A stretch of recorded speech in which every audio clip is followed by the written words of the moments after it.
นอกจากการสนับสนุนช่องของเรานะครับผ่านการกดไลค์กดแชร์แล้วก็ Subscribe นะครับผมปัจจุบันนะครับผมช่องของเราได้เปิดช่องทางใหม่ๆนะครับผมเพื่อให้ผู้ชมนะครับผมและแฟนๆของช่องนะฮะสามารถให้การสนับสนุนช่องเล็กๆช่องนี้นะครับให้ได้ไปต่ออย่างต่อเนื่องนะครับและมั่นคงนะครับผมด้วยระบบสมาชิกนะครับผมที่ช่องเราเพิ่งเปิดขึ้นมานะฮะซึ่งทุกคนสามารถที่จะกดสมัครนะครับผมสมาชิกนะครับผมที่ปุ่มจอยนะครับผมหรือปุ่มสมัครสมาชิกนะครับผมที่มุมขวาล่างใต้คลิปนะครับผมหรือมุมขวาบนในหน้าต่างของช่องนะครับผมเพียงเดือนละ50 บาทเท่านั้นนะครับผมโดยมีสิทธิพิเศษมากมายไม่ว่าจะเป็นตราประทับแสดงระดับหลังชื่อนะครับผมเป็นรูปเรือชิปเปอร์ที่ออกมาแบบอย่างสวยงามนะครับผมพร้อมกับอีโมจินะครับเป็นรุ่นพี่แฮมชิปเปอร์นะครับผมสุดน่ารักนะครับซึ่งใช้ในการพูดคุยนะครับผมในช่องคอมเมนต์พร้อมสิทธิพิเศษต่างๆมากมายที่กำลังจะตามมาในอนาคตนะครับผมอีกอย่างหนึ่งคือทั้งการชมคลิปแบบ Exclusive นะครับก่อนใครนะครับผมหรือ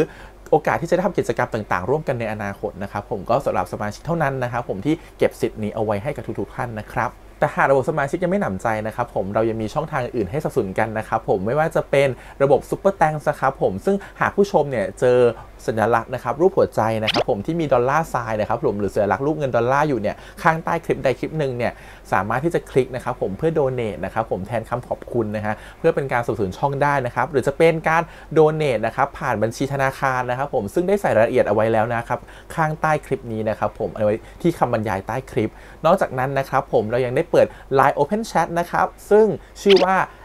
ACS Channel Family นะครับผมก็เลยขอเชิญชาวช่องทุกคนนะครับผมเข้าร่วมห้องแชทได้โดยไม่มีค่าใช้จ่ายใดทั้งสิ้นนะครับผมเอาไว้พูดคุยแลกเปลี่ยนข่าวสารกันนะครับผมในครอบครัวของเราและผมได้จัดทำสติกเกอร์ลายรุ่น Lovely พี่แฮมนะครับชิปเปอร์นะครับเอาไว้เป็นสติกเกอร์ที่ใช้พูดคุยกันด้วยนะครับจะได้ใช้คุยกันในกลุ่มก็น่ารักดีนะครับผมหรือจะเอาไปใช้คุยกับเพื่อนๆส่วนตัวก็ได้นะครับไม่ติดอะไรเลยนะครับผมตั้งใจทำออกมามากๆนะฮะเพียงชุดละ35 บาทเท่านั้นนะครับผมใช้ได้ตลอดชีพนะครับผมก็หวังว่าทั้งหมดนี้นะครับผมจะเป็นเรื่องราวดีๆที่จะเกิดขึ้นกับช่องของเราและชาวช่องของเราทุกคนนะครับผมเพื่อมุ่งหน้าต่อไปสู่ปี 2023 ปีนี้และก้าวต่อไปด้วยกันอย่างมั่นคงนะครับผมอย่าลืมสนับสนุนกันนะครับขอบคุณครับ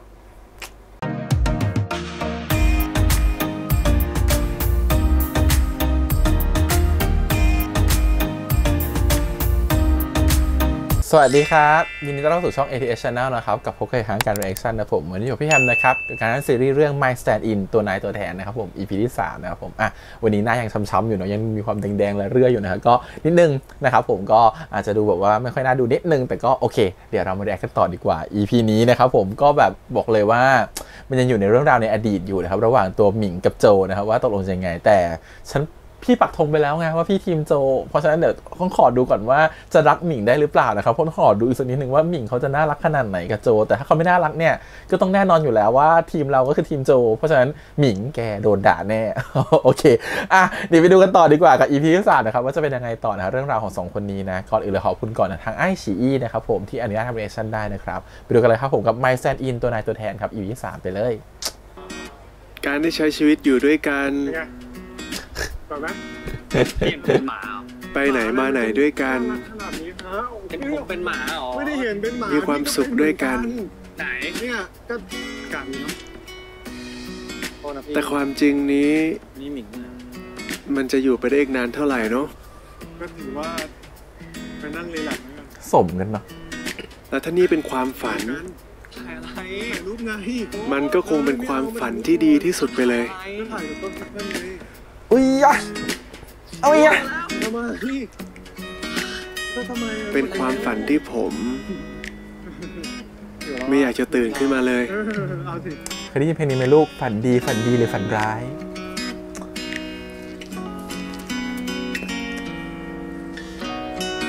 โอ้หมิงแต่นี้มีแต่อะไรสวยๆทั้งนั้นเลยอ่ะจริงๆลายพวกนี้ก็สวยนะชอบไหมไม่ชอบเหรอนี่คือมากันทุกวันเหรอห้างเนี้ยไอคอนสยามเนี่ย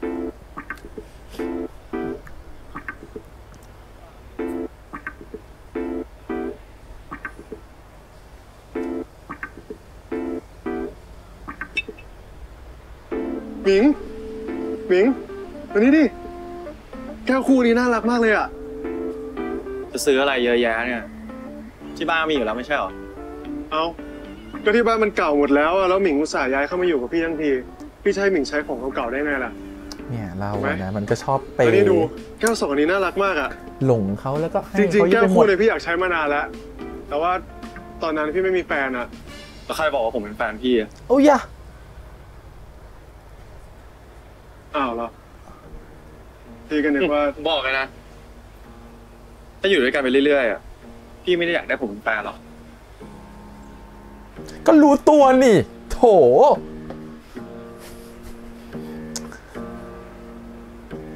หลายแต่ พี่ไป คำพูด หา แหละ ซื้ออย่างอื่นก่อนแล้วกัน พวกปากเข็ด สวัสดีค่ะ ทางเรามีบริการเขียนชื่อบนนมแก้วด้วยนะคะ เนี่ยเดี๋ยวก็ซื้อตามไม่เอาก็ซื้อให้เขาโถ่ มาช่วยพี่หน่อยเร็วหมิง โจมีความเป็นยุคหมาอยู่นะ แถแด้ เอาจนได้ ซื้อมาทำไมอะ เอาก็ซื้อมาใช้คู่กันไง ใช้ไปคนเดียวเลย โอ้โหหมิงอะพี่รอเล่นนี่อันนี้ของจริง พี่อะคือสีเขียวส่วนหมิงอะคือสีทองหมิงทำให้พี่รู้สึกว่าชีวิตพี่มีคุณค่ามากขึ้น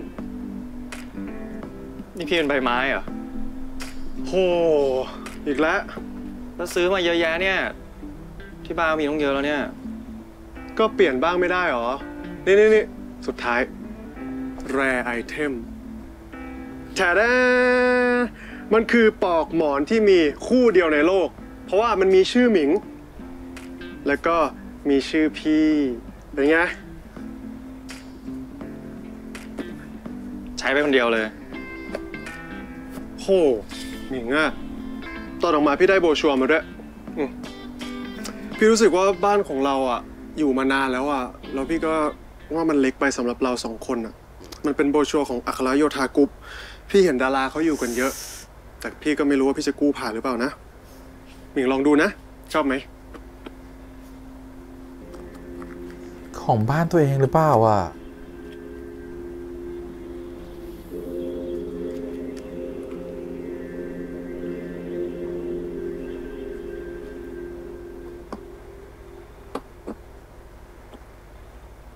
เฮ้ยหมิง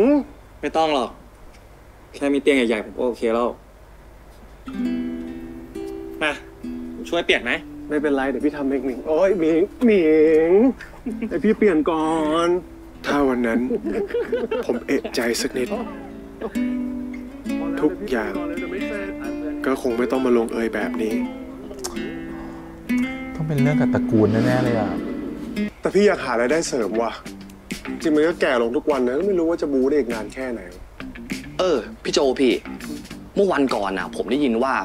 มีกองหนังนอกมาถ่ายที่บ้านเรานะ แล้วเขาต้องการสตันท์ไทยไปเล่น เงินโคตรดีเลยพี่ จริงปะ ใช่ เดี๋ยวส่งไปพี่ ที่ไหนวะ มึงหยุดเลย มึงรู้ป่ะ กองพวกนั้นแม่งกองเถื่อน เอาไปฟอกเงิน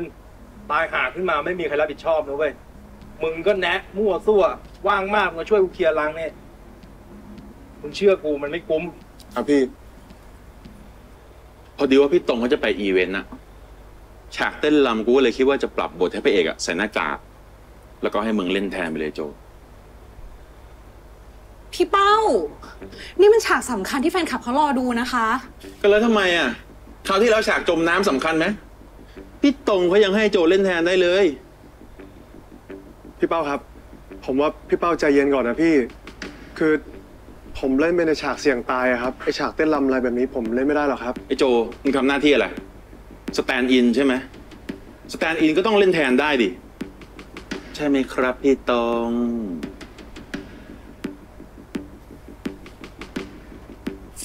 ถ้าพี่เป้าคิดว่าไอ้โจมาเล่นได้เนี่ยผมก็ไม่ติดฝากด้วย แต่อ๋อตรงรอพี่ก่อน ฟังก่อน ตรงคนหมดอนาคตการแสดงนะ ฉันว่าอีก2 ปีข้างหน้าจะหมดอนาคตไปแล้วก็ได้ ผมต้องทำงานกับพี่ตรงอีกหลายเรื่องเลยนะพี่ แต่งตัวไปฝากด้วยนะเว้ยฟิวเป็นไง ทำไมอ่ะ ได้เล่นฉากสำคัญไม่ดีเหรอ มันก็ดีแหละ แต่งานของพี่เป็นงานซัพพอร์ตตัวหลักไง ไม่ได้ไปแย่งงานเขาแบบเนี้ยเรียกรู้ปะถ้าเกิดว่าเล่นไม่ดีเนี่ยก็โดนด่า แล้วถ้าเกิดว่าเล่นดีแล้วไงก็โดนคอมเมนต์อีกแม่งอันนี้ไม่มีแต่เสียกับเสีย ไหนพี่บอกว่าอยากสร้างเนื้อสร้างตัวไง ถ้าเกิดโอกาสมาถึงแล้วอ่ะ พี่ก็ต้องคว้าไว้ก่อน สมมุติว่าถ้าเกิดมันออกมาดี พี่จะได้ไม่ต้องไปเป็นสแตนด์อินให้ใครอีกไง กลับมาแล้ว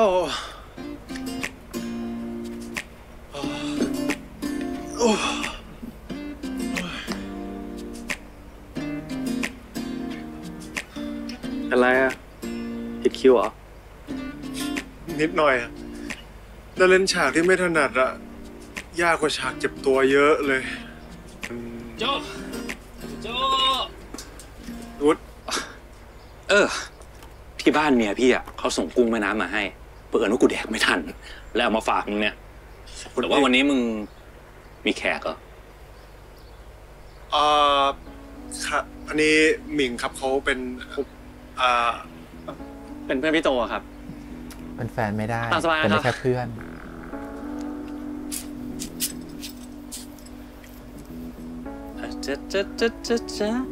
แฟนมึงเหรอ ขอเวลาอีกนิดนะพี่ ลูกเต้าเหล่าใครวะดูไฮโซมากเลยอ่ะ จริงๆผมก็ไม่รู้เหมือนกันนะพี่ ไม่กล้าถาม เดี๋ยวนะ คนจะคบกัน มึงไม่รู้ที่มาที่ไปเขาเนี่ยนะมึงบ้าเปล่าวะ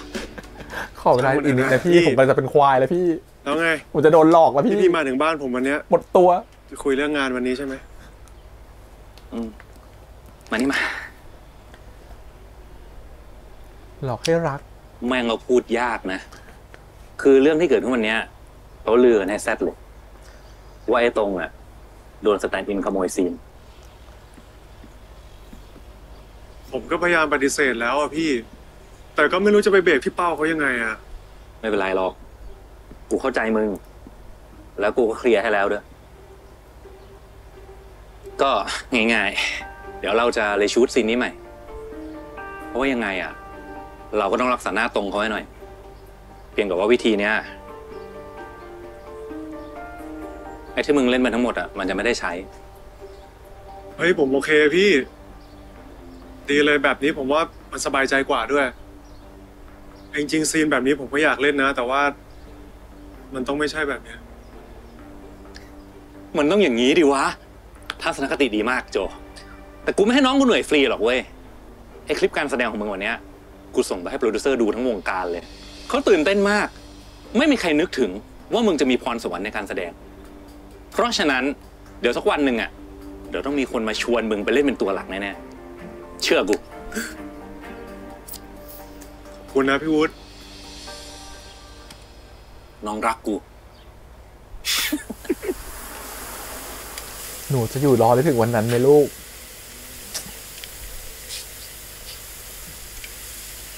เจ๊นะกุ้งแม่น้ำน่ากินมากอีกแล้วนะรอบก่อนพาฉันไปกินมาม่าปลากระป๋องรอบนี้ฉันต้องสั่งกุ้งแม่น้ำเสาร์อาทิตย์แล้วเหรอ ไม่ได้กินกุ้งสดๆแบบนี้นานแล้วเนาะ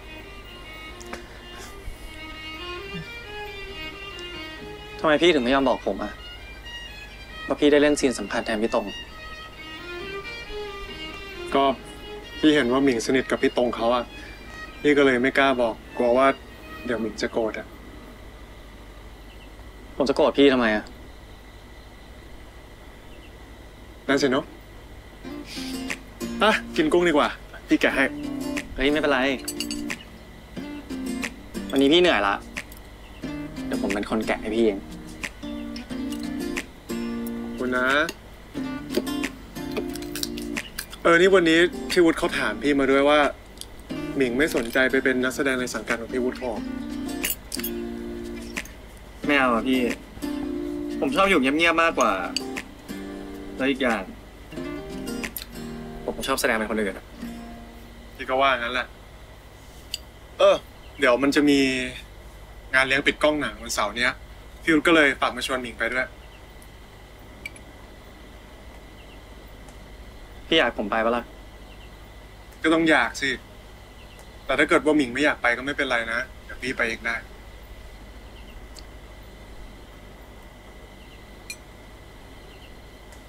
งั้นผมไปด้วยก็ได้ จริงเหรอ ไปด้วยจริงนะ ดีใจจ้ะแกให้พี่อีกสิ เพื่อนมันอ้อยเก่ง วันนี้วันเดียวเท่านั้นแหละ วันอื่นไม่ได้หรอ วันอื่นพี่ต้องแกะกุ้งให้ผม ก็ได้งั้นแกะให้พี่แหละตัวเลยนะแกะให้ทั้งหมดนี้เลย พี่โจเดี๋ยวผมไปเข้าห้องน้ำก่อนนะ ได้สิงั้นเดี๋ยวพี่นั่งโต๊ะนี้นะ เลือกโต๊ะแบบว่า เจ้าดีไหม ดีครับดีครับ เลือกโต๊ะไม่ได้แคร์น้องหมิงเลย เฮ้ย มึงพาเพื่อนมาเสียงเข้าสังกัดพี่วุฒิเหรอวะ เซ็นเข้าสังกัดแต่ไม่ใช่สังกัดพี่วุฒินะพี่ แปลว่าอะไรวะ ไปฟังมันมากพี่ผมก็แค่พาเพื่อนมาเปิดหูเปิดตา แต่เรื่องนั้นไว้ก่อน เฮ้ย หลังจากวันนั้นน่ะ มึงได้เจอตรงบ้างวะมันว่าไงบ้างวะ ก็ เอ้าว่าไงครับพระเอกหน้าใหม่ เกลียดตรง เฮ้ ว่ะ ย กูจะไปเอาเบียร์เพิ่มใครไปกับกูปะไปครับ ไปครับพี่ไปลุกดิยิ้ม ลูกทั้งโต๊ะเลย ไปช่วยกูถือ เกลียดคนเหน็บแนมอ่ะเกลียดคนแบบอย่างเงี้ย นี่พี่เห็นเราเล่นแล้วนะ เล่นดีมากๆเลย ถ้าเล่นดีขนาดนี้เนี่ยสงสัยพี่คงต้องเตรียมหาสแตนด์อินใหม่แล้วนะเนี่ย พี่ตรงก็พูดเกินไปครับ ผมยังเล่นไม่ดีเลยครับ แค่พยายามจะเล่นให้เหมือนพี่ครับแต่ว่ายังห่างกับพี่อีกเยอะเลยครับ คิดอย่างนั้นได้ก็ดีแล้ว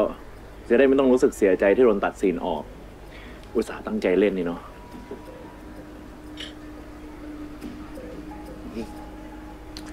หมิงจะตบหน้าตรง พี่ตรง หรือหมิงจะช่วยโจหรือหมิงจะไม่ช่วยโจ อ้าวหมิงมาหาพี่เหรอ งั้น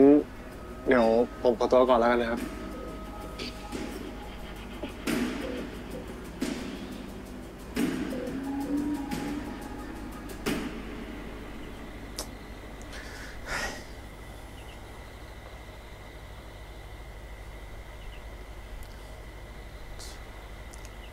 ผมเห็นเพื่อนพี่นั่งคุยอยู่กับพี่ตรงอ่ะ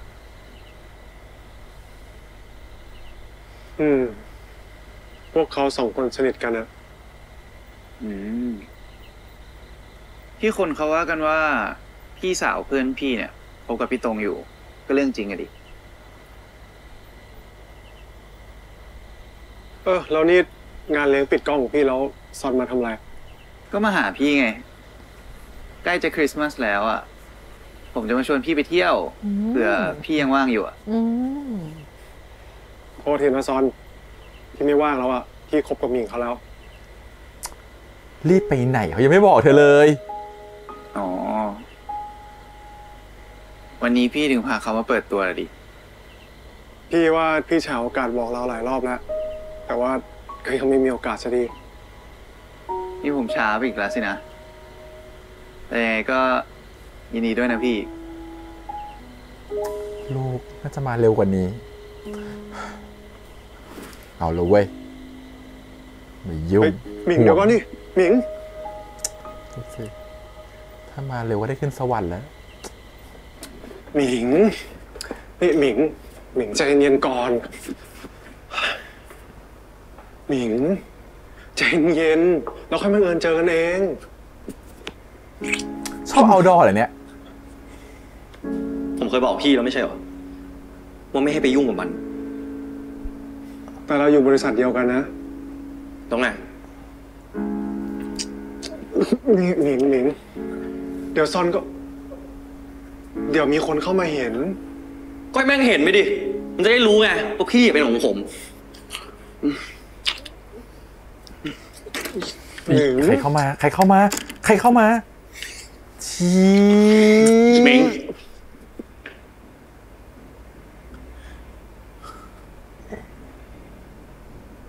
ตามพี่มา เดี๋ยวผมกลับเอง ดูดิ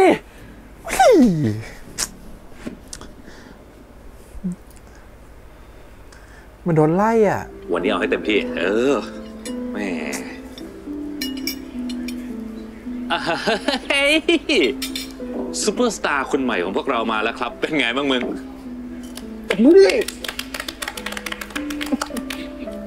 อะไรของพวกพี่กันนะฮะ เอ้า ก็เพราะว่าพี่เป้าเขาให้มึงไปเป็นตัวสมทบเรื่องใหม่ของเขาไงบทเด่นเลยนะพี่โจ ได้เป็นมือขวาของพี่ซอนเขาอะ เรื่องนี้ซอนเป็นพระเอกเลยเหรอ เปล่าพี่เป็นคู่ที่สองพี่คือพี่ตรง เอ้า พี่ตุ๋ย แล้ นะ วงี้เขาไม่ทะเลาะพี่เป้าอีกเหรอ มึงก็รู้ทุกวันเนี่ยเขาเลือกพระเอกจากยอด follower โห ผมไม่อยากเป็นตัวกลางของใครแล้วนะพี่ โดยเฉพาะตอนนี้อะ เฮ้ย ตอนนี้เนี่ยนะโจ มึงกลายเป็นนักแสดงเต็มตัวแล้วเว้ย ไอ้พวกเรื่องที่ต้องจัดการเรื่องหน้าปวดหัวเนี่ยไม่ต้องมายุ่ง ปล่อยให้โปรดิวเซอร์อย่างกูเนี่ยรับมือเอง ตอนเนี้ยสิ่งที่มึงต้องทำคือสบายใจแล้วก็ปาร์ตี้กันทุกคนชนcheers บ้านนี้ไม่กลัวยุงกันเลยเหรอเนี่ย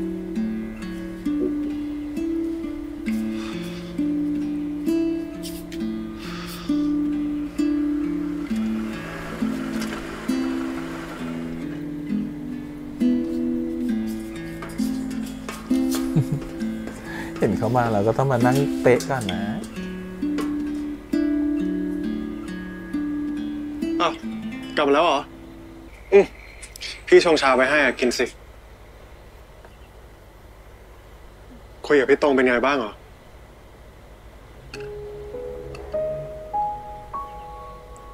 เคลียร์กันแล้วล่ะ ไม่มีอะไรหรอก งั้นผมไปอาบน้ำกันนะ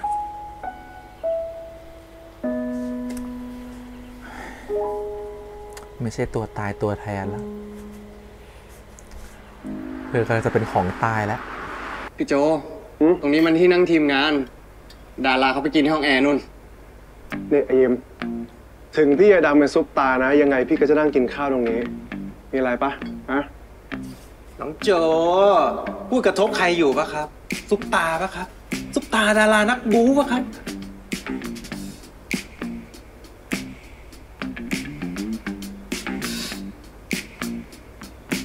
ตรงเลยครับ สวัสดีครับ น้องตรงมาหาพี่วุฒิอะครับ อ๋อใช่ครับพอดีว่าซื้อของมาให้นะครับ อันนี้กินอะไรอยู่เหรอครับน่ากินจังขอกินด้วยสิครับ เดี๋ยวให้ผมพาพี่ตรงไปนั่งในห้องแอร์ดีกว่าครับ ได้ยินว่าจะไปเป็นดาราเต็มตัวแล้วเนี่ยดีใจด้วยนะ ขอบคุณนะครับ ผมก็เรียนรู้จากพี่ตรงทั้งนั้นแหละครับ แล้วอย่างนี้จะว่างมาเป็นสแตนด์อินให้พี่เหรอฉากแอคชั่นมันเยอะด้วยนะ งั้นเดี๋ยวผมแนะนำสตันท์เก่งๆให้กับพี่ตรงแล้วกันนะครับ ผมรู้จักเยอะเลยครับ แต่พี่อยากได้โจนี่เรื่องนี้เนี่ยจะฉายไปทั่วเอเชียเลยนะถ้าเกิดว่าสแตนด์อินไม่ดีเนี่ยพี่ก็พลอยเสียไปด้วย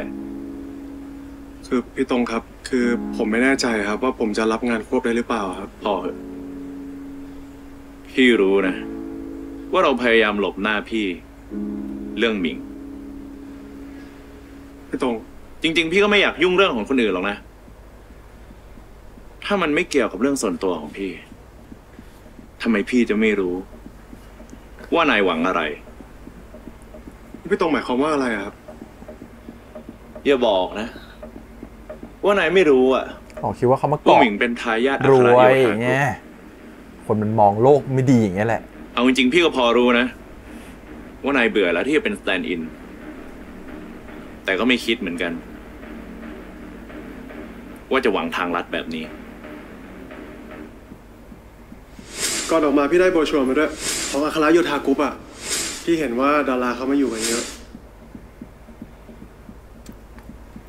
อันนี้พี่เตือนด้วยความหวังดีนะหยุดสิ่งที่ทำซะก่อนที่บ้านเขาจะรู้ทำตัวดีๆแล้วพี่จะให้เราเป็นสแตนด์อินของพี่ตลอดไป ถ้าทำตัวดีคือจะไม่ต้องเป็นดาราเหรอฮะอีพี่ตรงเดี๋ยวก่อนมีพี่สาวดีอยู่คนเดียวทั้งตรงทั้งหมิงเดี๋ยวก่อนนะเดี๋ยวก่อนแต่หลักๆคือตรงนะตอนเนี้ยหมิงยังโอเคอยู่ยังไม่ได้ร้ายขนาดนั้น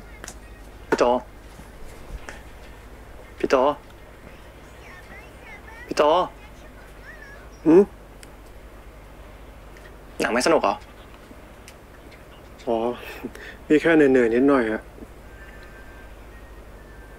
เห็นพี่ตรงบอกว่า พี่จะได้เล่นเป็นตัวหลักแล้วนี่ แค่บทสมทบนิดหน่อยเอง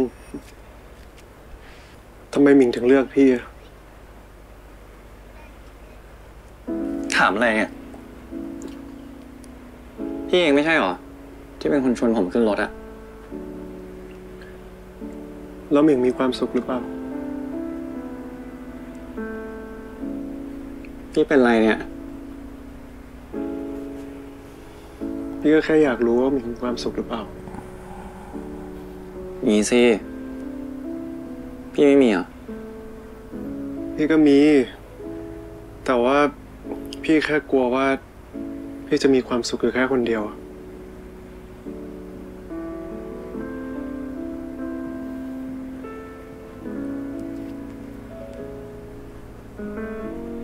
ผมว่าพี่ทำงานหนักไปแล้ว เอางี้คริสต์มาสเราไปเที่ยวกัน ผมเลี้ยงเอง พี่ห้ามปฏิเสธนะ จริงเหรอ จริงนะ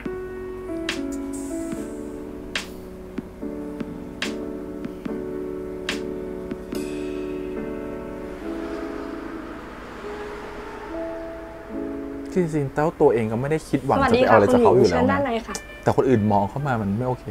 อันนี้ค่ะ เนี่ยยิ่งตอกย้ำอีกพอรู้ว่าเขาเป็นลูกใคร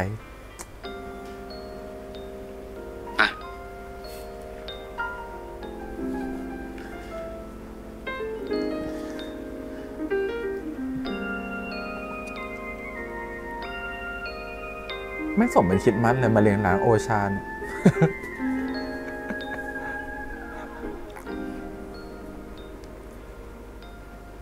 ร้านนี้สวยดีนะหมิง เห็นพี่วุฒิเขาบอกว่าร้านนี้เซเลบดาราเขามากินกันเพียบเลย หรอ แต่เดี๋ยวพี่ก็เป็นเซเลบแล้วนี่ เซเลบอะไรหรอเซเลบมาดิ หมิงไหนๆปีนี้หมิงก็เป็นเด็กดีแล้ว เดี๋ยวซานต้ามีของจะให้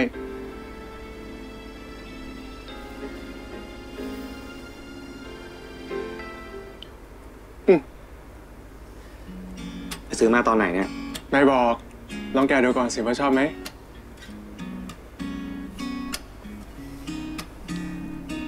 จริงๆ พี่ก็ซื้อของแบบนี้ไม่ค่อยเป็นหรอกนะ แต่ว่า พี่ก็เพิ่งรู้เหมือนกันว่าตัวท็อปนี่ราคาเอาเรื่องเลยนะ ตัวท็อปเหรอ ใครบอกพี่อ่ะ พี่ซื้อในเน็ตอ่ะ เขาบอกว่าเนี่ย ตัวท็อปออกใหม่เลยนะ อันนี้รุ่นสแตนดาร์ด นี่ อันนี้ตัวท็อป โอ้ยเหมือนโดนกด จริงเหรอ พี่ว่า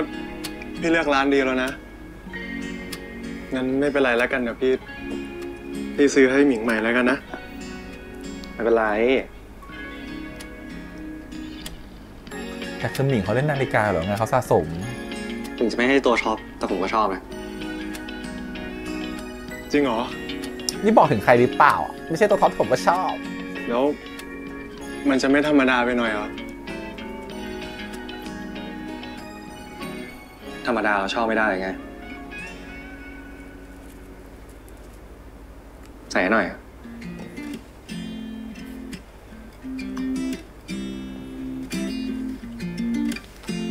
ไม่ชอบเขาก็กลัวเราแบบดูแลเขาได้ไม่ดีไม่สมฐานะก็ต้องไปซื้อของแพงให้เขาหมดตัวใช้เงินอีก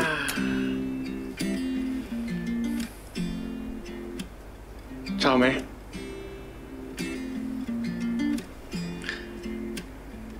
ความจริงผมก็มีของให้พี่เหมือนกันนะ จริงเหรอ อ้าวหมิง เอ้า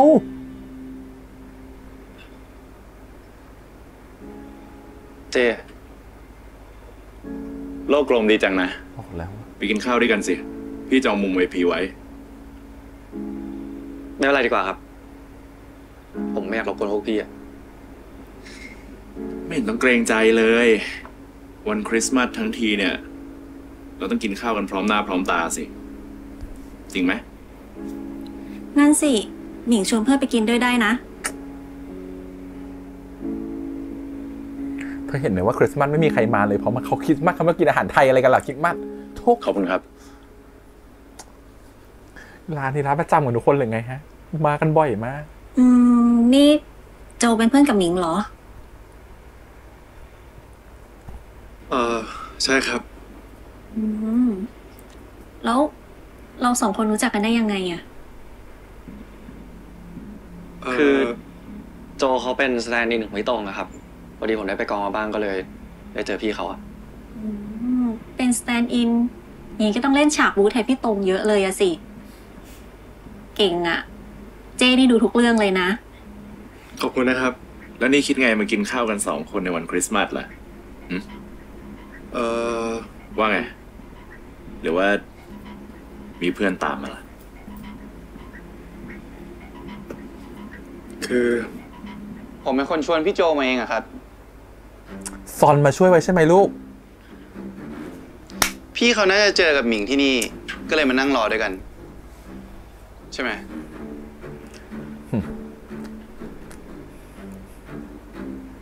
ครับ ผมมานั่งกินข้าวคนเดียวครับเราบังเอิญเจอพี่โจ ไม่อยากให้อยู่ใกล้เขาแต่ก็ต้องออคอมไปก่อน พวกเราไม่กลัวแล้วนะครับ ไปกันพี่โจ ซอนรู้ได้ไงว่าอยู่นี่อ่ะเก่งมากลูกเธอมี GPS หรือเปล่า โชคดีนะ ที่ผมมีคุยงานที่นี่พอดีอะพี่เห็นหรือยังว่าเขาไม่เหมาะกับพี่หรอก แต่หมิงเขาก็รับในสิ่งที่พี่เป็นได้ไงซอน แล้วที่บ้านเขาอะพี่รู้หรือเปล่าว่าบ้านเขาทำอะไร พี่รู้ รู้แล้วก็ยังจะไปต่อนะที่ผมพูดเพราะหวังดีนะพี่ก็เห็นพี่สาวเขาแล้วนี่คนพวกนี้แม่งควงแต่ตัวท็อป ซอน อุ้ยพูดไม่ดีลูก พี่ขอบใจซอนนะ พี่สาวเขาดี แต่มันก็เป็นเรื่องระหว่างพี่กับหมิงเขา พี่จะไปไหน พี่จะไปรอหมิงเขาที่บ้าน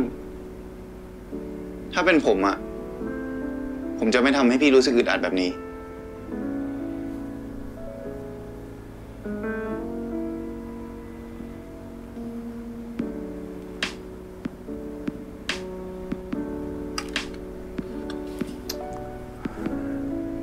ซีรีส์เกาหลีมากเลยอ่ะพระรองนี่ก็ดีแต่ก็ไม่สมหวัง จริงแล้วนะ พี่ว่าหมิงก็น่าจะไปเป็นนักแสดงได้นะ สนใจปะ ไม่เอาครับ ไม่เอาเหรอ เฮ้ยเดี๋ยวมาพูดถึงงานวงการนะ พี่ก็ว่าจะหนีไปทำอย่างอื่นแล้วเหมือนกัน เบื่อวงการนี้จะแย่แล้ว ก็เห็นพี่ตรงก็บ่นแบบนี้ตลอดแหละ แต่ก็คิวยาวไปถึงปีหน้าเลยนะ ก็เหนื่อยเหมือนกันนะ เบื่อพวกดาราดังๆบางคนที่มีใส่จริงๆไม่ได้ดีมากอ่ะแต่ก็ด้วยความที่ มี แบบ คนโทรมา ขอตัวก่อนนะ ภาพที่ออกไปมันดูดีอ่ะมันก็จะแบบว่าใครๆก็ยังรักอยู่อะไรเงี้ยแต่คนข้างในรู้ว่าแบบ โจก็เป็นคนสอนให้น้องเจเนี่ยต้มบะหมี่กินเองใช่ไหม ทำไมเจ๊คิดงั้นนะ ฉันเป็นเจแกนะทำไมจะดูไม่ออกล่ะว่าน้องเจเนี่ยคบกับใครอยู่ นะ อยากด่าอะไรก็ด่ามาเลย เจไม่ใช่ป้ามาด้วย อีกอย่าง ใครทำให้น้องเจมีความสุขอะเจก็โอเคทั้งนั้นแหละ หมิงดูมีความสุขเหรอ ใช่สิ หมิงก็ได้เห็นตัวเองตอนอยู่กับโจ2 คนนะ เจไม่ได้เห็นหมิงอะยิ้มแบบนี้มานานแค่ไหนแล้วหมิงรีบกลับไปฉลองกับเขาเถอะเดี๋ยวเจบอกพี่ตรงให้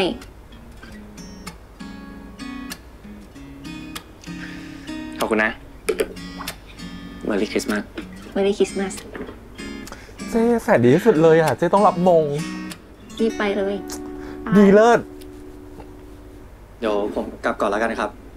วันสำคัญทั้งทีอยากให้พวกพี่2 คนได้ใช้เวลาร่วมกัน เดี๋ยวเพิ่งกลับสิ อยู่ด้วยกันก่อน พอดีว่าพี่มีเรื่องจะเซอร์ไพรส์เมย์อ่ะ นี่ หมิงคิดว่าไง เมย์จะเซย์ไหมอะ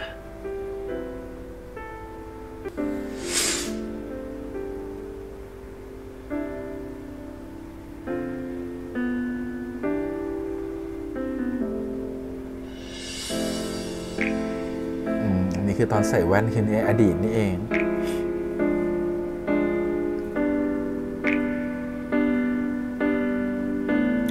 อ๋อเธอชอบเขาจากแผ่นหลังซึ่งไม่ใช่เขา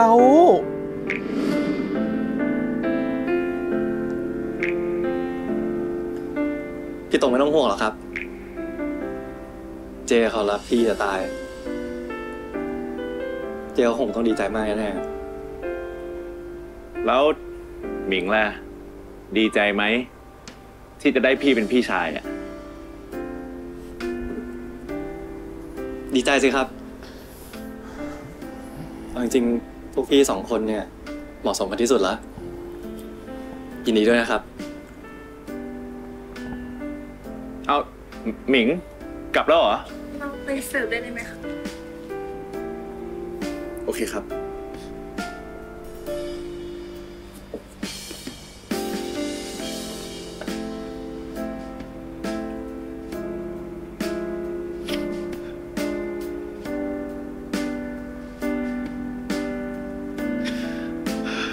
น้องตรงนี่น้องเมย์กับน้องหมิงลูกของคุณจรัญสปอนเซอร์ของเรื่องเรา อ๋อ สวัสดีครับ สวัสดีครับ ผมชอบฉากฟันดาบของพี่มากเลยครับ เรื่องนั้นน่ะเหรอ เป็นเรื่องแรกของพี่เลยนะ ชอบใช่ไหมขอบคุณมากๆนะ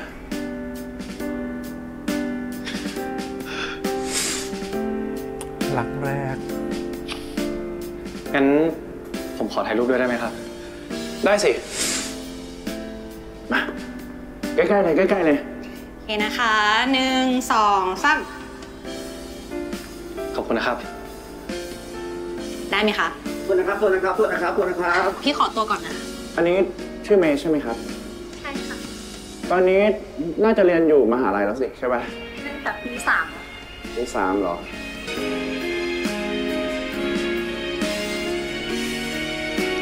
ตรงแกก็เกาะลูกคนรวยเหมือนกันแหละ โถ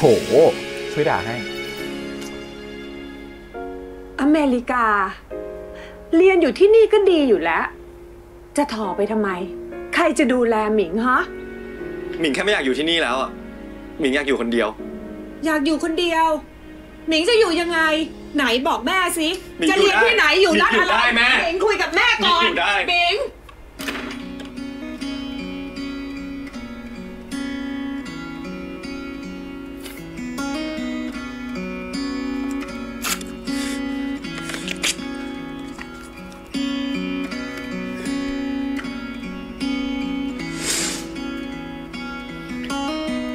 สงสารหมิงเนาะ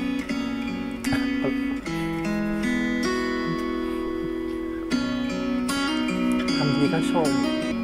แต่งงานกันนะเมย์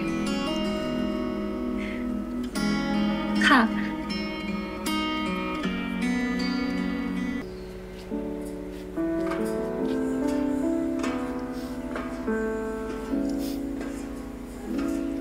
หมิง เฮ้ย หมิง หมิง หมิง หมิง หมิง กลับมาแล้ว โอ้โหหมิง นี่เมาขนาดนี้เลยเหรอเนี่ยฮะ นี่ถ้าขนาดนี้ทำไมไม่โทรให้พี่ไปรับเล่าโอ้ยหมิง โอ้ย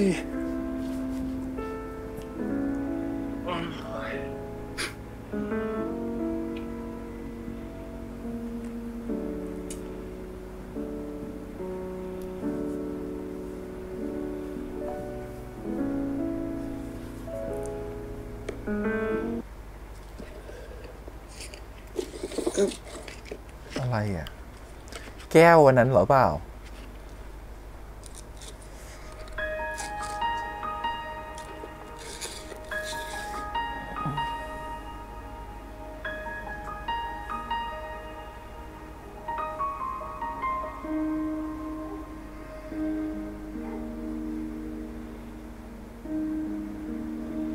ขอบคุณนะหมิง ที่เป็นคริสต์มาสที่ดีที่สุดในชีวิตของพี่เลยนะ แต่มันไปคิดมาที่แย่ที่สุดในชีวิตของผมเลยฉันบอกแล้วเขาชอบหลังเนี่ยต้องคิดว่าพี่ตรงหรือเปล่า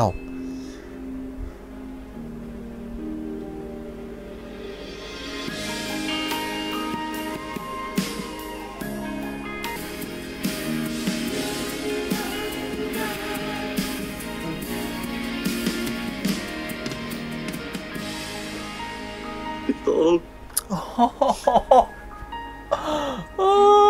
ทำไมพี่ตรงถึงไม่เลือกผม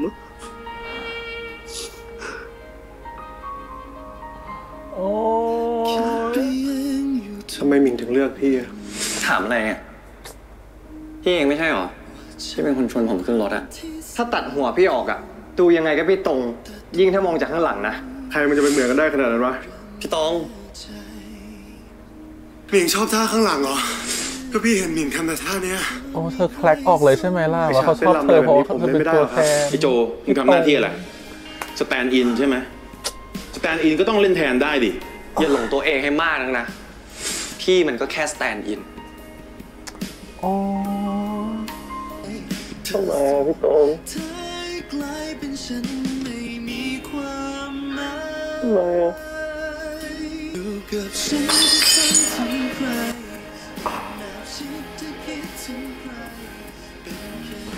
คิดมาที่ดีที่สุดแล้วไม่ล่ะคิดมาดีที่สุดไหมล่ะโอ้ไม่ชอบเลยอ่ะไอชีชอบไม่มีตัวอย่าง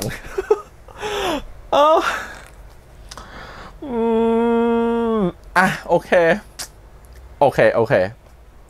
ร้ายที่สุดก่อนตรงนะฮะตรงคือร้ายที่สุดเอาให้ดีถามว่าตัวละครมันร้ายไหมมันก็ไม่ได้ร้ายหรอกแต่มันก็รู้สึกว่าถ้าตอนนี้ในมุมของความเฉดดำมันเยอะกว่าเฉดสีขาวเนี่ยเราว่าตรงเนี่ยเยอะสุดพอเราดู EP เนี่ยรู้สึกว่าที่เราบอกอยู่ทีมโจจะบอกว่า EP นี้บางคนอาจจะเกลียดหมิงมากเนาะที่หมิงมาพูดประโยคแบบนี้ตอนท้ายเรื่องสงสารโจมากจริงๆแต่เราเข้าใจตัวละครหมิงมากขึ้นใน EP นี้นะความรู้สึกคืออยู่ดีก็เป็นแบบว่าไบโพล่าขึ้นมาเนาะเกลียดเหมือนจะไม่ชอบแล้วก็มาพูดชมเขาไม่เดี๋ยวบอกเหตุผลคือความรู้สึกคือหมิงอ่ะโอเคต้องเข้าใจก่อนว่าหมิงคือคนที่ชอบตรงมาก่อนเขาชอบตรงมากชอบตรงตั้งแต่อดีตเลยเนาะตั้งแต่ที่เขาเห็นในภาพบนจอเสร็จแล้วก็รู้สึกชวนที่บ้านเป็นสปอนเซอร์ให้กับหนังที่พี่ตรงเล่นเพื่อได้เจอกับพี่ตรงเนาะมาพร้อมกับพี่สาวสุดท้ายตั้งแต่วันแรกที่เจอกันนั่นคือพี่สาวก็คือได้พี่ตรงไปเพราะพี่ตรงก็คือจีบพี่สาวพี่ตรงเป็นชายแท้นี่นะแมนเนาะถ้าพูดถึงตอนนั้นก็คือความรู้สึกคือมันก็เหมือนใจสลายไปเปราะนึงอะเนาะเหมือนกับว่าคนที่ฉันชอบก็ไปชอบพี่สาวฉันแล้วมันเหมือนพี่สาวแย่งของฉันไปแล้วพอรู้เขาเป็นแฟนกันอีกก็ไม่อยากอยู่แล้วเมืองไทยไม่อยากจะทนเห็นภาพนั้นภาพที่รู้สึกว่าคนที่เราชอบไปอยู่กับพี่สาวเราคือมันเป็นจังหวะที่เหมือนกับแบบ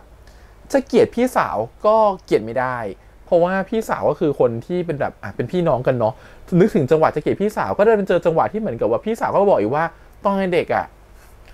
เขาช่วยชีวิตเราไว้แม้เขาจะเป็นแบบทำให้แบบเป็นปอดบวมเขาก็ถือว่าเขาก็เป็นคนที่ช่วยเราไว้นั่นมันก็เลยเหมือนกับแบบพี่สาวก็ดีแสนดีกับเราอ่ะจะเกลียดเขาก็เกลียดไม่ลงมันเลยเหมือนเลือกที่จะวิ่งหนีดีกว่าพอวันที่กลับมาเขาก็ยังเป็นแฟนกับพี่สาวเราอยู่เราก็ยังรู้สึกรักเขาเนาะแต่ก็ทำได้แค่ดูอย่างห่างๆยังทำใจไม่ได้เขายังเป็นภาพความทรงจำเดิมๆความทรงจำเดิมๆมันกลับมาเขายังเป็นรักแรกของเราเสมอแต่เพิ่นตอนที่มาดันเจอตัวแทน stand in นั่นคือโจที่หน้าตารูปร่างแผ่นหลังคล้ายกับคนที่เราชอบมันก็เลยเหมือนกับแบบคนนี้เป็นเหมือนตัวแทนของเราแต่ถามว่าคนนี้เข้ามาทำให้เราชีวิตมีสดใสขึ้นไหมใช่โจเข้ามาเติมเต็มในสิ่งที่หมิงไม่เคยสัมผัสมาก่อนต้องบอกก่อนว่าอาจจะเป็นรักแรกของหมิงด้วยซ้ำเพราะหมิงอาจจะเป็นแบบเด็กเนิร์ดเนาะเราเห็นเนื้อใส่แว่นเนาะเขาจะไม่เคยมีแฟนเลยแล้วคนนี้ก็ได้เป็นคนที่เขาเข้ามาในสายตาเขาแล้วเขาให้เขาชอบแล้วกันว่าสุดท้ายเขาก็อาจจะแบบว่าไม่เคยมีแฟนมาก่อนเลยในจังหวะนั้นนะแต่ว่าหลังจากตอนที่เขาอยู่อเมริกาเขาจะไปมั่วกับใครเราไม่รู้หรอกแต่ในจังหวะนั้นมันคือรักแรกของเขาไม่เคยมีแฟนมาก่อนเลยแล้วพอสุดท้ายพอมาเจอคนที่เป็นเหมือนรักจริงๆที่ไม่ใช่แค่เรื่องเซ็กส์ละเป็นคนที่ดูแลเขาอยากจะเทคแคร์เขาอยากจะรู้สึกโหพอคบกับเขาอะดูยิ่งใหญ่หมดเลยอยากจะซื้อบ้านอยากจะทำนู่นทำนี่ดีใจมากที่เราเข้ามาอยู่กับเขามันไม่เคยมีโมเมนต์แบบนี้กับใครเลยครับมันเหมือนไม่เคยมีใครรักเขาแบบที่เขาเป็นหรือรักเขาในแบบที่ไม่ถามด้วยว่าเขาเป็นใครไม่รู้ด้วยว่าเขาเป็นคนลูกคนรวยอะไรเงี้ย พอมันเกิดความรู้สึกกับโจขึ้นมาเนี่ยมันเลยเหมือนกับยังไม่รู้ตัวว่าสิ่งนี้เรียกว่าความรักส่วนหนึ่งเพราะว่าใจเรายังผูกกับคนที่เราชอบอยู่และเรายังตัดใจจากคนนั้นไม่ได้ตั้งแต่ EP ก่อนเลยเขาบอกเขายัง move on ไม่ได้แล้วบอกพี่สาวเขาว่าขอเวลานิดนึงเดี๋ยวเขาจะ move on จากคนนี้ได้แต่มันยัง move ไม่ได้ไงมันเกือบแล้วมันเกือบจะ move ได้แล้วความสัมพันธ์มันก็เริ่มคืบหน้าขึ้นระหว่างโจกับเขาแล้วเนาะทุกอย่างมันโอเคขึ้นมาจนสุดท้ายพอมันเหมือนกับว่าตัวของตรงอ่ะเขาเข้ามากระตุ้นอีกแล้วคือพอตรงอ่ะมันเกิดจากการที่ตรงเขาก็อิจฉาการที่โจกำลังจะเข้ามาแทนเขาเหมือนเริ่มเป็นนักแสดงแล้วจะขาด stand in แล้วเริ่มรู้สึกอิจฉาคนนี้ไม่พอความอิจฉามันส่งผลถึงความคิดแง่ลบของคนด้วยมันก็ทำให้เขาคิดไปว่าโจจะมาเกาะหมิงกินซึ่งในมุมของตัวของตรงเวลาเขามองโจเนี่ยเขาไม่ได้อิจฉาหรือหึงอะไรเลยตัวหมิงเลยนะเขาแค่มองรู้สึกแบบหมั่นไส้ไอ้นี่มันจะเกาะหมิงกินหรอจะเกาะลูกคนรวยหรอแกอยากจะไต่เต้าหรอแกมันเป็นได้แค่ stand in ฉันเว้ยอันนี้คือกับดักของความเป็นอีโก้เราเห็นได้ชัดในตัวตรงมากๆแต่สิ่งนี้มันทำให้เข้ามาเบรกความสัมพันธ์ของตัวหมิงกับตัวโจมันทำให้เหมือนกับความสัมพันธ์มันจะไปต่อก็ลำบากเพราะว่าไอ้ตัวตรงมันก็ไปเสี่ยมตัวของโจว่าแกเขารู้ไหมว่าเขาลูกคนรวยเว้ยแกเป็นอะไรอยู่แกเป็นแค่แกอยู่ตำแหน่งไหนแกจะมาหวังรวยทั้งที่จริงโจไม่เคยคิดแบบนั้นมันก็เสี่ยมไปแล้วหนึ่งเนาะพอมาเจอจังหวะที่เห็นแบบนี้อีกก็ไปเสี่ยมหมิงอีกว่ายูไม่เหมาะกับคนนู้นคนนี้นู่นนี่นั่นอะไรเงี้ยยูแบบว่าน่าจะเป็นดาราคือเสี่ยมไปทางอื่นอีกมันเลยเหมือนให้ความสัมพันธ์มันไม่คืบหน้าแล้วเราว่าลึกๆเนี่ยตรงก็รู้แหละว่าหมิงชอบเขาที่พิเศษกว่าคนอื่น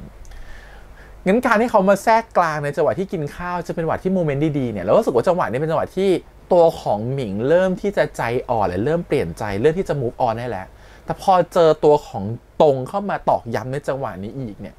แล้วมาจังหวะที่ทำให้เขากระอักกระอ่วนใจโดยที่เขายังไม่ได้บอกกับที่พี่สาวเขาว่าคนนี้คือใครแล้วซอนก็มาดึงไปมองหน้าซอนก็คือเกลียดนะตัวของหมิงเนี่ยแต่ก็ทำอะไรไม่ได้วะคือเขาอ่ะก็เข้ามาในจังหวะที่ฉันก็ยังไม่กล้าบอกเหมือนกันว่าคนนี้คือเพื่อนหรือแฟนก็เลยต้องยอมให้เขาเอาตัวของโจไปมันเลยเหมือนเป็นความรู้สึกที่มันสับสนอยู่ว่าตกลงยังไงกันแน่มันเลยไม่ได้คิดสักทีว่าตกลงความรู้สึกของเขาที่มีต่อตัวโจมันคือความรักหรือเปล่าแต่ในฐานะคนดูที่เขาเรียกว่ามุมมองพระเจ้าเนาะเราดูลงไปเนาะเรารู้สึกแหละว่าตัวหมิงอ่ะรักโจแล้วรู้สึกดีกับโจแล้วแต่ยังปากแข็งอยู่ยังไม่ได้บอกออกไปว่ารู้สึกแบบไหนมันก็เลยกลายเป็นว่า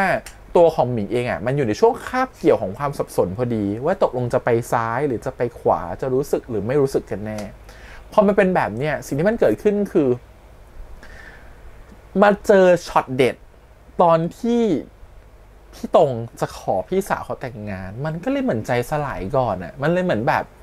คนที่ฉันฝันว่าจะได้คบกันนี่คือรักแรกของฉันมันคงจบแล้วสินะมันคงหมดแล้ววันนี้คือวันที่เขาแต่งงานแล้วมันเหมือนเราไปหลงชอบผู้ชายคนนึงอะฮะแล้วอยู่ดีวันนึงเขาจะแต่งงานแล้วรู้สึกว่ามันคงจบแล้วเราคงเพ้อฝันต่อไปไม่ได้แล้วความฝันมันต้องจบที่ตรงนี้แต่พอมาถึงปุ๊บก็เห็นแผ่นหลังของตัวโจอีกมันทำให้รู้สึกว่าความคิดถึงมันยังอยู่เนาะแล้วยังเมาด้วยอะภาพต่างๆมันก็ยังเบลอความทรงจำเก่าๆมันก็หวนกลับมามันก็คงเผลอพูดออกไปว่าแบบพี่อยากผมอยากอยู่กับพี่ทำไมพี่ตรงไม่เลือกผมแต่มันดันผิดจังหวะตรงที่ว่าถ้ามันเกิดสิ่งนี้ก่อนหน้านิดนึงอ่ะตัวของโจเองอ่ะจะไม่ได้เลยเถิดหรือคิดไปไกลขนาดนี้ไม่เจ็บเบอร์นี้เพราะว่าความรู้สึกคือมันแบบฉันก็เป็นตัวแทนของพี่ตรงตั้งแต่แรกหรือเปล่าโดยที่ฉันไม่รู้พอเขาก็ประกอบฉันตอนแรกก็บอกว่าตรงเหมือนกันและเขาก็เคยดูออกแหละว่าเขาชอบพี่ตรงก่อนแต่ฉันพยายามจะเอาชนะใจเขาให้ได้แต่เพลินจังหวะตอนนี้มันไม่ใช่แล้วมันเป็นจังหวะที่ตัวโจเขาหลงชอบหมิงมากๆแล้วอะและเห็นของขวัญคริสต์มาสอีกที่แบบแอบซื้อมาเนาะชอบของคู่ด้วยแล้วยังมาเจอของคู่อีกแล้วใส่ชื่อไปด้วยว่าหมิงกับโจโคตรมีความสุขอะเขาซื้อของขวัญให้เราวันคริสต์มาสเนาะนี่เดี๋ยวเขามาก่อนเราเลยว่าตรงอะเข้าใจเลยว่าชอบการตัดภาพของมันที่มันแฟลชแบ็กแล้วแฟลชแบ็กที่เราเคยพูดไป EP ก่อนแล้วว่าเขามองเธอไปแค่ตัวแทนเห็นแผ่นหลังเธอก็พอเขานึกถึงพี่ตรงที่เขาชอบเอาจากข้างหลังก็เพราะว่าเขานึกถึงพี่ตรงแล้วพอมันแฟลชแบ็กกลับไปแล้วเชื่อมทุกเรื่องได้ว่าอ๋อที่ผ่านมากูเป็นแค่ตัวแทนของตรงเหรอวะโคตรเศร้าเลยนะเว้ยแก้วเกลียวทิ้งเลยแตกหมดซึ่งมันรู้สึกสงสารโจมากแต่เป็นความสงสารที่รู้สึกว่าโจมันได้รู้ความจริงว่าเราเป็นที่ผ่านมาเป็นแค่ตัวแทนหมดเลยแล้วมันก็เลยเหมือนกับมันเป็นความจริงที่ทำให้เขาดิ่งเหมือนกันนะแต่มันอาจจะเป็นความจริงที่ไม่ใช่ความจริงนะตอนนี้ก็ได้นะมันอาจจะไม่ใช่ความจริงที่หมิงอ่ะ กำลังอยากจะบอกกับโจก็ได้แต่หมิงเขาแค่เผลอหมิงเขาแค่กำลังเมาอยู่หมิงเขาแค่กำลังแซดอยู่เหมือนกันมันเป็นจังหวะที่คนแซดคนหนึ่งอ่ะที่ยังควบคุมสติตัวเองไม่ได้อ่ะดันมาพูดอะไรบางอย่างทำให้คนที่กำลังมีสติดีๆอ่ะแต่กำลังมีความหวังอ่ะมันหมดความหวังมันเลยเขาเรียกว่าจังหวะนรกแล้วกันฮะจังหวะเมื่อกี้ที่อยู่ในมาก่อนแล้วบอกพี่ตงมันเป็นจังหวะที่ไม่ควรจะแบบเกิดขึ้นอะไรอย่างเงี้ยถ้ามันเกิดขึ้นช้ากว่านี้หน่อยหรือมันเกิดขึ้นไม่เกิดขึ้นเลยหรือมันไม่เกิดขึ้นในจังหวะที่ตัวของโจไม่รู้อ่ะมันอาจจะกลายเป็นว่าพอหมิงเขาmove onได้เขาอาจจะมาคบโจก็ได้นะแต่สิ่งนั้นมันไม่เกิดขึ้นแล้วแหละถ้าเป็นอย่างนี้ต่อไปดูทรงรู้เลยว่าเดี๋ยวเขาเกิดมาแล้ว EP นี้เนาะว่ามีกองเถื่อนมาอยากหาเงินเนาะอยากเป็น stand in ก็ไปกองเถื่อนแล้วตอนนี้เหมือนกับไม่อยากเป็น stand in ของพี่โจไม่อยากเป็นของพี่ตงเลยด้วยเพราะว่ามันเหมือนกับมันรู้สึกว่าเราไม่อยากเป็นตัวแทนเขาแล้วอะ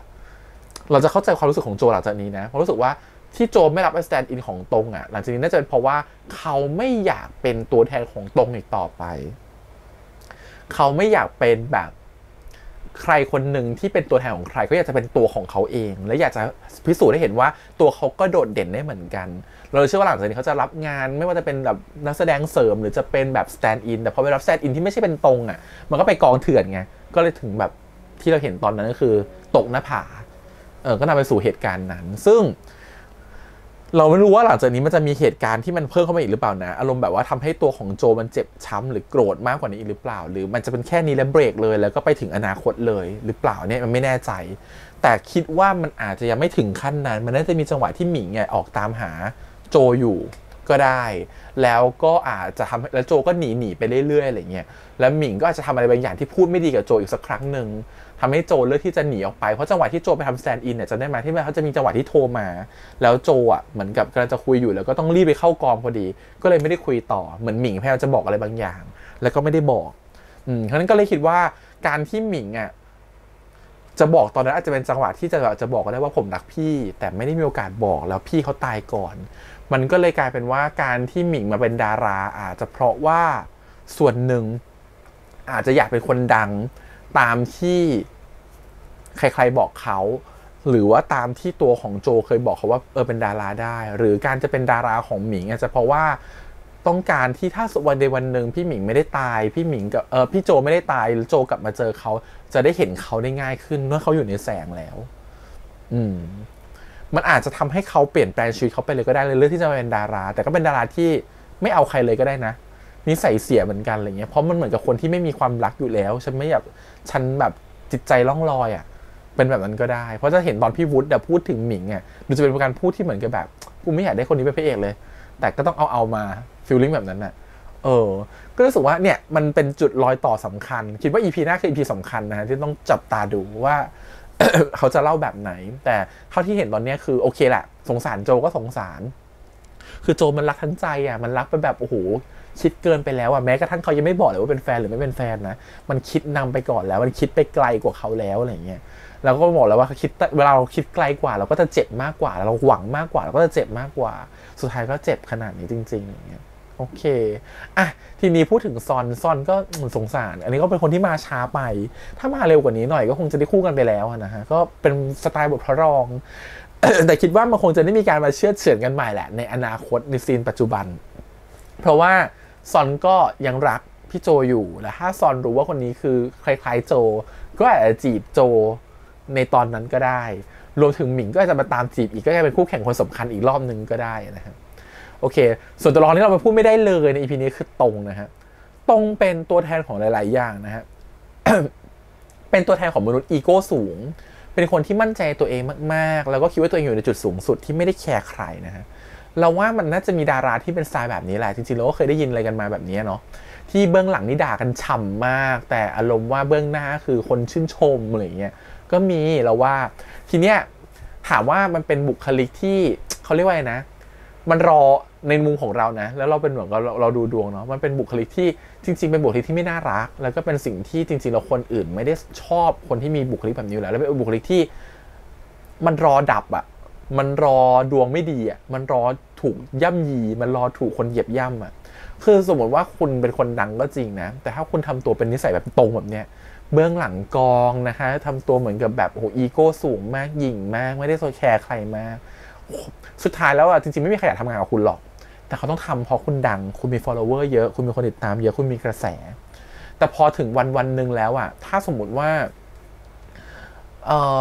มันหมดแล้วอะดวงคนมีขึ้นมีลงเนาะอายุไขมันก็เป็นตัวกำหนดเหมือนกันว่าคุณจะดังไปถึงแค่ไหนมันมีช่วงของมันอยู่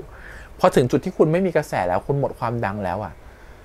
เขาก็ไม่ต้องการคุณแล้วเหมือนกันเพราะเขาต้องการคุณตั้งแต่แรกเพราะกระแสแต่เมื่อคุณไม่มีกระแสแล้วอะคุณก็อาจจะเป็นแค่คนหนึ่งที่แบบต้องผันตัวไปทำอย่างอื่นเหมือนที่ตรงเลยจะทำคือไปทำธุรกิจนู่นนี่นั่นแล้วก็ว่าไปเพราะสุดท้ายแล้วอะคุณเป็นวงการนี้ต่อไปไม่ได้เพราะไม่ใครอยากทำงานกับคุณเขาเรียกว่านิสัยที่ไม่ดีนะฮะแต่คนพวกถึงบอกคนพวกนี้จริงๆมันรอแค่ถึงไทมิ่งที่เขาจะดับบางทีคนมันสว่างอยู่อย่างนั้นแหละแต่ถ้าเขาเป็นคนดีอ่ะมันก็จะสว่างต่อไปเรื่อยๆถ้าเขาเป็นคนที่นิสัยแบบนี้มันก็จะตกต่ำลงมาเรื่อยๆเราเลยคิดว่าตัวตรงจะเป็นตัวละครสำคัญมากๆที่จะเห็นว่าชีวิตดาราที่ตกต่ำลงในอนาคตเป็นยังไงและส่วนหนึ่งอาจจะเป็นเหตุผลทำให้หมิงอ่ะอยากจะทำให้ตรงอ่ะตกต่ำก็ได้หมิงอาจจะไปรู้ความจริงว่าตรงพูดอะไรกับโจก็ได้ทำให้โจคิดเป็นนู่นนี่นั่นแล้วพอหมิงรู้อะจากที่หมิงชอบพี่ตรงก็อาจจะกลายเป็นแค้นพี่ตรงก็ได้กลายเป็นว่าการที่หมิงมาเป็นดาราก็เพื่อจะกดให้พี่ตรงอะต่ำลงก็ได้ก็อาจจะเป็นสิ่งนี้ก็ได้จะเป็นเหตุผลอันนี้ลองเดาๆดูนะว่าเป็นยังไงเพราะรู้สึกว่าหมิงอะไปต่อแน่นอนในวงการดาราแต่ตรงอาจจะไปต่อได้ไม่ไกลน่าจะมีจุดที่มันพลิกผันในชีวิตเขาส่วนอีกอย่างหนึ่งคือตรงก็เป็นตัวละครที่มีความเทาสูงเหมือนจะเป็นคนดีแหละแต่มันฉาบไว้จริงๆแล้วก็เป็นคนเห็นแก่ตัวแล้วความเห็นแก่ตัวหรือความไม่ดีจะเผยออกมาในจังหวะที่เขารู้สึกว่าอยู่ในขอบหน้าผาหรืออยู่ถูกบีบให้กดดันเพื่อแสดงจุดที่ไม่ดีออกมา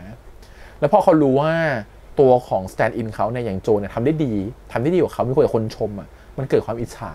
เลยพยายามจะหาอะไรมาโจมตีเขาแล้วก็เจอว่าอ๋อจะคบกับหมิงเหรอก็เลยหาเรื่องไปเล่นงานเขาไปคุยกับเขาไปแย่เขามันเป็นสิ่งที่แบบน่าเกลียดมากในการที่เหมือนตั้งใจเดินมาแย่อะไรเงี้ยตั้งใจเดินมาพูดถักถางอะไรเงี้ยรู้สึกแบบโคตรไม่น่าคบกับคนแบบนี้เลยคิดว่าความรักระหว่างตัวเขากับเมย์มันจะไปรอดจริงหรอเรื่องจะทำให้สองคนนี้ไปรอดจริงๆหรอคู่กันจริงหรออยากรู้มากๆเลยอ่ะเมย์จะเสียใจหรือเปล่าเนี่ยสิเมย์จะต้องเปลี่ยนคนหรือเปล่าเมย์จะแต่งงานหรือยังก็ไม่รู้เนาะ2 ปีข้างหน้าก็ยังไม่รู้เหมือนกันรอดูแต่รู้สึกว่าตรงนี้เป็นสิ่งที่อยากจะตามคู่นี้เหมือนกันนะว่าเมย์กับโจเมย์กับตรงเนี่ยจะเป็นยังไงต่อไปก็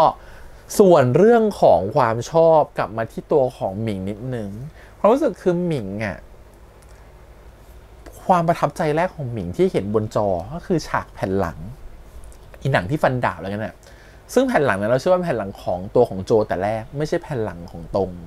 แต่เวลาเราดูซีรีส์ไปอ่ะบางทีเราไม่รู้ดูหนังไปแล้วกันเราไม่รู้ว่าที่เราชอบคนเนี้ยเพราะเราชอบอะไรเราชอบที่ตอนเห็นเขาสัมภาษณ์หรือเราชอบที่เราประทับใจเขาครั้งแรกจากการเห็นแผ่นหลังหรือเราชอบที่ความเป็นพี่ตรงที่เรารู้จักซึ่งถ้าให้เดานะดูจากตัวละครอย่างหมิงอ่ะ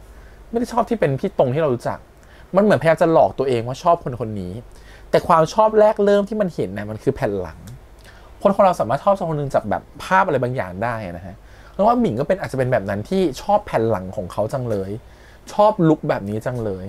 แล้วก็อาจจะมารู้อย่างก็ได้ว่าแผ่นหลังที่คุณชอบมาตลอดคือแผ่นหลังของโจก็ได้งั้นตอนที่หมิงไปชอบแบบเนี้ยมันอาจจะแปลว่าจริงๆแล้วว่าหมิงไม่ได้เคยชอบพี่ตรงเลยแต่มันเหมือนกำลังหลอกประสาทตัวเองว่าเราแผ่นหลังเขาดีจังเลยดูเขาอบอุ่นดูเขาดูแลเราได้ในเรื่องในหนังก็อาจจะดูแค่ว่าเขาก็เท่ดีนะเห็นหน้าแล้วก็เท่จังเลยมันเลยเหมือนกับว่าชอบจากหลังก่อนแล้วก็บิวตัวเองว่าต้องชอบเขาด้วยเจอเขาตัวจริงพยายามต้องชอบเขาด้วยทั้งที่เขาอาจจะนิสัยไม่ดีพยายามจะบิวตัวเองให้ชอบเขาอ่ะจนเวลาเราบิวตัวเองเยอะๆมันกลายเป็นเราชอบโดยที่ไม่รู้ตัวนะฮะแต่ถ้าสมมติกลับไปความทรงจำแรกสุดอะที่เขากำลังนึกออกตอนที่เขาเดินขึ้นโรงหนังมาแล้วเห็นแผ่นหลังอะอันนั้นแหละคืออิมเพรสชันแรกที่ทำให้เขาประทับใจหรือประทับจิตความที่เขารู้สึกว่าต้องชอบคนนี้จากแผ่นหลังนั้นซึ่งมันอาจจะคือโจก็ได้ที่เป็นจุดแรกเริ่มของความรักของเขาในความสัมพันธ์ที่มีต่อตัวตรงแล้วเขาจะค้นพบว่าจริงๆแล้วมันไม่ใช่ตรงมันคือโจก็ได้พูดไปก็แอบจิ้นไม่เป็นไรเดาอย่างนั้นแหละคิดไปอย่างนั้นแต่คิดว่าการที่เขาขั้นหนังหรือซีรีส์เขียนละเอียดหรือคนเขียนบทเก่งๆแล้วว่าเรื่องนี้คนเขียนบทเก่งนะเราเชื่อว่ามันจะเป็นอะไรแบบเนี้ยอยู่ในซีรีส์หมายความว่ามันต้องมีเรื่องของแผ่นหลังนี่แหละเป็นจุดสำคัญว่าที่โจเข้าใจผิดว่าเขาชอบแผ่นหลังเราเพราะเหมือนตรงมันไม่ใช่แต่จริงๆแล้วแผ่นหลังนี้คือแผ่นหลังที่เขาเป็นรักแรกของเขาหรือเปล่า ถ้ามันจะบิดมันต้องบิดแบบนี้ให้รู้สึกว่าเฮ้ยมันโรแมนติกรอดูแล้วกันครับอยากให้เลื่อนไปถึงอนาคตแล้วกับพาร์ทปัจจุบันแล้วว่าตกลงมันเป็นยังไงอยากดูต่อแล้วอยากดูแบบอยากดูความหมั่นไส้แล้วอยากจะแบบรู้สึกว่าเชียร์โจเอามันเลยลุกจัดการมันลุกเอามันคืนให้หมดอะไรอย่างนี้ฟิลแบบนี้อยากจะเจอฟิลแบบนี้จะให้เห็นหรือเปล่าคิดว่าคงได้เห็นอยากรอดูพวกตอนฉากนั้นแบบนั้นอยู่นะครับรอติดตามชมแล้วกันแล้วจะมีเรื่องครอบครัวเนี่ยของตัวหมิงด้วยนะที่แบบพ่อแม่ดูไม่ธรรมดาเหมือนกันดูจะไม่ให้ลูกคบกับใครง่ายๆต้องรอดูเหมือนกันว่ายังไงโอเคก็ประมาณนี้ครับกับ EP นี้นะ EP ที่3นะ My Stand In ตัวนายตัวแทนนะครับผมก็เป็นตัวนายไม่ใช่ตัวตายนะครับเพราะเป็นตัวตายก็เป็นของตายติดตามชมสัปดาห์หน้าครับขอบคุณอีกครั้งฝากกดไลค์กดแชร์กด Subscribe นะครับแล้วเสียงทาง YouTube Instagram Twitter แล้วก็ Facebook ถ้าใครอยาก support นะครับผมสามารถกดปุ่ม Super Thanks support ได้หรือว่าถ้าไม่มีปุ่ม Super Thanks ขึ้นก็สามารถกด Donate ที่บัญชีข้างล่างได้นะครับให้การสนับสนุนของช่องเราได้นะครับผมก็จะขอบคุณมากๆนะครับผมแล้วก็ฝากติดตามทุกๆช่องทางที่บอกไปด้วยนะครับผมเพื่อเป็นกำลังใจเนาะให้เราสามารถที่จะมีกำลังใจในการอัด reaction นะครับทุกๆวันต่อไปนะครับก็ฝากด้วยละกันแล้วก็ถ้าใครชอบขอเรื่องนี้สำคัญสุดๆฝากกดแชร์ด้วยฮะกดแชร์แบบจริงๆนะฮะแชร์ใน Twitter อะไรก็ได้จะตามไม่อ่านนะคะ #ATHchannel นะครับผมช่วย hashtag ก็ได้หรือจะพิมพ์ว่าพี่แฮมก็ได้หรือว่าช่องแอดก็ได้ช่อง ATH ก็ได้หรือจะตามไปอ่านใน Twitter นะครับผมช่วยนิดนึงแล้วกันฝากแชร์ด้วยแล้วกันประมาณนี้ครับผมเจอกันใหม่สัปดาห์หน้าบ๊ายบาย